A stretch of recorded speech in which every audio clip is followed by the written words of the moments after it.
Hello dear learners, इस video में हम बात करने वाले हैं पॉइंट म्यूटेशन के अंदर आने वाले मिस सेंस म्यूटेशन के बारे में। तो चलिए स्टार्ट करते हैं। Missense mutation, missense mutation. So missense mutation एक प्रकार का पॉइंट म्यूटेशन है, यानी कि इस तरीके के चेंज में आपका एक फिक्स्ड पॉइंट पर क्रोमोसोम्स के ऊपर प्रेजेंट एक फिक्स्ड जीन में या फिर न्यूक्लियोटाइड के सीक्वेंस के एक फिक्स्ड पॉइंट पर आपका एक चेंज आता है। इसको हम कहते हैं point mutation. Missense mutation में क्या होता है, इसको थोड़ा सा समझते हैं। देखिए, जैसा कि आप ये समझ चुके हैं कि डीएनए के पास जो जेनेटिक इंफॉर्मेशन है उससे वो अपना एमआरएनए बनाता है। ठीक, एमआरएनए उसी इंफॉर्मेशन से अपना एक प्रोटीन बनाता है। आपका जो मिस सेंस म्यूटेशन है उसमें इन्वॉल्व रहते हैं आपके जीन्स।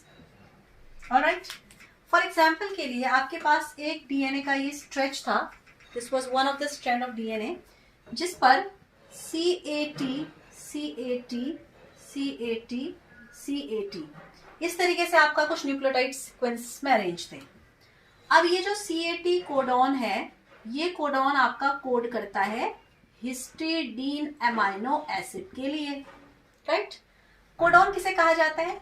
जब आपके ये नाइट्रोजनस बेसिस, 3 नाइट्रोजनस बेसिस एक दूसरे के साथ पेयर में हो जाए, यानी कि कोई भी, फॉर एग्जांपल के लिए आपका UAG, फॉर एग्जांपल अगर ये तीनों एक दूसरे के साथ एक ग्रुप में जुड़ जाए, इसको भी आप कोडॉन कहेंगे। ये one of the stopping codon है। ठीक, और हर एक कोडॉन का अपना एक स्पेसिफिक फंक्शन होता है। No two codons will copy each others functions. जैसे कि UAG है, ये आपका स्पेसिफिक काम करता है। ये स्टॉपिंग कोडॉन में से एक कोडॉन है। इसका काम होता है सिग्नल की तरह काम करना, स्टॉप सिग्नल की तरह काम करना। ठीक, तो आपका एक ये स्ट्रैंड था आपका जिसमें इस तरीके से आपका ये न्यूक्लियोटाइड सीक्वेंसेस अरेंज थे। जो आपका दूसरा स्टैंड था, दूसरे स्टैंड पर भी आपका CAT CAT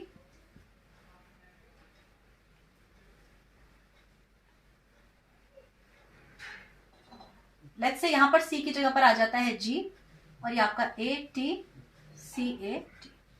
अब क्या होगा, ये वाला जो 4 स्ट्रेच ऑफ न्यूक्लियोटाइड है, ये वाला कोडॉन कोड करेगा हिस्टिडीन के लिए। तो यहां पर आपका हिस्टिडीन अमाइनो एसिड की सिंथेसिस होगी। ठीक, और ये आपके अमाइनो एसिड्स एक दूसरे के साथ अटैच होंगे बाय दी पेप्टाइड बॉन्ड और ये पॉलीमराइज करेंगे और यहाँ ये क्या बनाएंगे, ये बनाएंगे आपका प्राइमरी स्ट्रक्चर ऑफ प्रोटीन, या इसे कहते हैं आप 1 डिग्री स्ट्रक्चर ऑफ प्रोटीन। तो यहां पर आपका एक प्रोटीन बन जाएगा।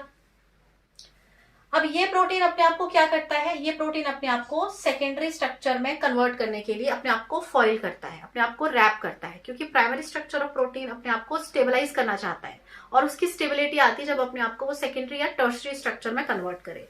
So what it will do here, ये जो आपका प्राइमरी स्ट्रक्चर था ये अपने आप को कुछ इस तरीके से कॉइल करेगा और सेकेंडरी स्ट्रक्चर ऑफ प्रोटीन में कन्वर्ट हो जाएगा।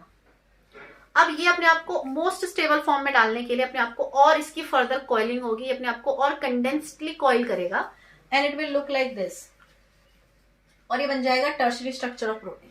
अब ये अपनी एक्टिविटीज परफॉर्म करेगा, जो भी एक्टिविटीज इसको यहाँ पे परफॉर्म करनी थी। ऑलराइट, लेकिन ये वाला जो स्ट्रैंड है आपका, इस स्ट्रैंड में इस पर्टिकुलर पोजीशन पर, दिस पर्टिकुलर पोजीशन पर, इसकी जगह पर क्या हो गया है, यहां पर आ गया है आपका ग्वानिन अमाइनो एसिड, या सॉरी ग्वानिन नाइट्रोजनस बेस।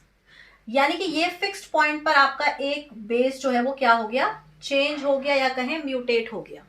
अब क्या होगा, ये पर्टिकुलर कोडॉन जो है ये कोड करता है प्रोलीन अमाइनो एसिड के लिए। तो एक डिफरेंट प्रोटीन यहाँ पर, डिफरेंट अमाइनो एसिड यहाँ पे सिंथेसाइज होने वाला है। मिस सेंसिंग हो गई है और उस मिस सेंसिंग की वजह से एक रॉन्ग सिग्नल जा रहा है। मिस सेंस का मतलब होता है रॉन्ग सिग्नल जाना। तो यानी स्ट्रैंड को क्या सिग्नल जा रहा है कि इस पर्टिकुलर कोडॉन ने इसको सिग्नल मिला है कि इसको प्रोलीन अमाइनो एसिड सिंथेसाइज करना है। अब ये अपने आप से सिंथेसाइज करेगा हिस्टिडीन, ये भी हिस्टिडीन सिंथेसाइज करेगा, ये भी हिस्टिडीन सिंथेसाइज करेगा। ठीक, अब हमारी बॉडी के अंदर बच्चों 20 अमाइनो एसिड्स होते हैं, राइट, और वो 20 अमाइनो एसिड्स एक दूसरे के साथ पॉलीमराइज होके आपका प्रोटीन्स बनाते हैं। डिफरेंट अमाइनो एसिड्स आपका डिफरेंट ऑर्डर में जब जुड़ते हैं तो एक डिफरेंट प्रोटीन का फॉर्मेशन होता है। ग्लाइसिन, एलेनिन, ल्यूसिन से जुड़ेगा तो एक पर्टिकुलर टाइप ऑफ प्रोटीन बनेगा। अगर यही ऑर्डर चेंज हो जाए, रिवर्स हो जाए, तो एक डिफरेंट टाइप का प्रोटीन्स बनेगा। ठीक, अब प्रोटीन का बनना पूरी तरीके से निर्भर होता है कि अमाइनो एसिड्स एक दूसरे के साथ किस क्रम में जुड़ेंगे। जब इस क्रम में जुड़ रहे थे सारे के सारे, तो एक सर्टेन प्रोटीन बनेगा और वो एक सर्टेन एंजाइमेटिक एक्टिविटी या एक सर्टेन जो भी उसका प्रोटीन का फंक्शन है वो अपना परफॉर्म करेगा नॉर्मली, ठीक, कोई जेनेटिक चेंज नहीं आएगा। लेकिन इस वाले स्ट्रैंड में प्रेजेंट इस वाले कोडॉन ने एक डिफरेंट अमाइनो एसिड की सिंथेसिस करी है। अब ये अमाइनो एसिड एक डिफरेंट नेचर का होता है। हमारी बॉडी में जैसा मैंने आपको बताया अलग अलग अमाइनो एसिड्स हैं, कुछ वाटर सॉल्युबल हैं, कुछ हाइड्रोफिलिक हैं, कुछ हाइड्रोफोबिक हैं, कुछ बहुत कॉम्प्लेक्स हैं अपने स्ट्रक्चर वाइज, जैसे कि प्रोलीन है, बहुत आपका बल्की है, ये इसका स्ट्रक्चर बहुत कॉम्प्लेक्स है, बल्की है ये। और बल्की अमाइनो एसिड्स क्या करते हैं, ये बाकी अमाइनो एसिड्स के लिए एक तरीके का स्टीयरिक हिंड्रेंस कॉज करते हैं। वही ग्लाइसिन एक छोटा सा अमाइनो एसिड है, कोई उसके स्ट्रक्चर में कॉम्प्लेक्सिटी नहीं है। So different amino acids have different properties in our body.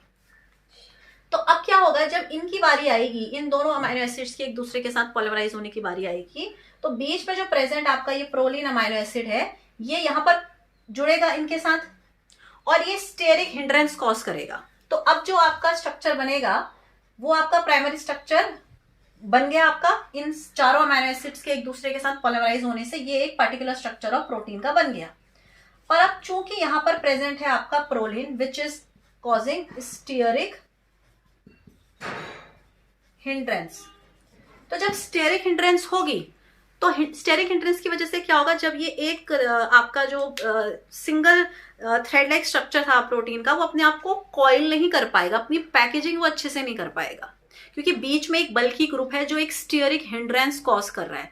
तो उसका जो कॉन्फर्मेशन है प्रोटीन का, वो अपने आप को सेकेंडरी कॉन्फिगरेशन में नहीं ला पाता है, तो उसकी पैकेजिंग अच्छी नहीं हो पाती, उसकी स्टेबिलिटी अच्छी नहीं आ पाती है। एज अ रिजल्टेंट वो प्रोटीन अपनी उस प्रॉपर्टी को नहीं शो कर पाता है जो कि नॉर्मली वो करता। तो अब उस प्रोटीन का फंक्शन क्या होगा, उस प्रोटीन का फंक्शन बदल जाएगा। वो प्रोटीन एक अलग तरीके से काम करना शुरू करेगा, वो काम नहीं करेगा जो नॉर्मल प्रोटीन करता था। सो इस वजह से क्या आएगा, एक उस डिफरेंट प्रोटीन बनने की वजह से एक आपका म्यूटेटेड प्रोटीन बनेगा। कैसा प्रोटीन बनेगा, म्यूटेटेड प्रोटीन। ये म्यूटेटेड प्रोटीन क्या करेगा, एक डिफरेंट फिजियोलॉजिकल एक्टिविटी आपकी बॉडी के अंदर शो करेगा, एक अलग प्रकार का रिस्पॉन्स आपकी बॉडी के अंदर लाएगा। इसी को हम कहते हैं मिससेंस म्यूटेशन। तो हमने क्या पढ़ा, मिससेंस म्यूटेशन एक प्रकार का पॉइंट म्यूटेशन है जिसमें आपका एक फिक्स्ड पॉइंट पर आपका जो न्यूक्लियोटाइड का सीक्वेंस है वो आपका चेंज हो जाता है। यानी कि मिससेंस म्यूटेशन में आपका एक रॉन्ग सिग्नल आता है, एक डिफरेंट टाइप का अमाइनो एसिड बीच में जुड़ जाता है, उसकी वजह से वो प्राइमरी स्ट्रक्चर ऑफ प्रोटीन को सेकेंडरी स्ट्रक्चर में कन्वर्ट होने नहीं देता है। तो एज अ रिजल्टेंट वो फॉल्टी प्रोटीन बनता है, एक अलग प्रोटीन बनता है, और वो एक्टिविटी नहीं होती है जो कि नॉर्मली आपका सपोज की गई थी कि ये परफॉर्म होगी। तो जहां पर भी उस प्रोटीन की इन्वॉल्वमेंट होगी वो पर्टिकुलर प्रॉब्लम आपकी बॉडी के अंदर फिनोटिपिकली दिखनी शुरू हो जाएगी। So this is what basically all about missense mutation. इसकी नेक्स्ट वीडियो में हम पढ़ेंगे, हमारा जो नेक्स्ट टाइप का था दैट इज नॉनसेंस म्यूटेशन, उसको स्टडी करेंगे। तो बने रहिएगा हमारे साथ। आगे की और भी वीडियोस हैं जिसमें हम लोग साइलेंट म्यूटेशन के बारे में भी बात करेंगे, फ्रेम शिफ्ट म्यूटेशन के बारे में भी बात करेंगे। Thanks for watching my video. Yes, if you do like the content please इसको शेयर करिए अपने दोस्तों के साथ and subscribe to my channel. Thanks for watching.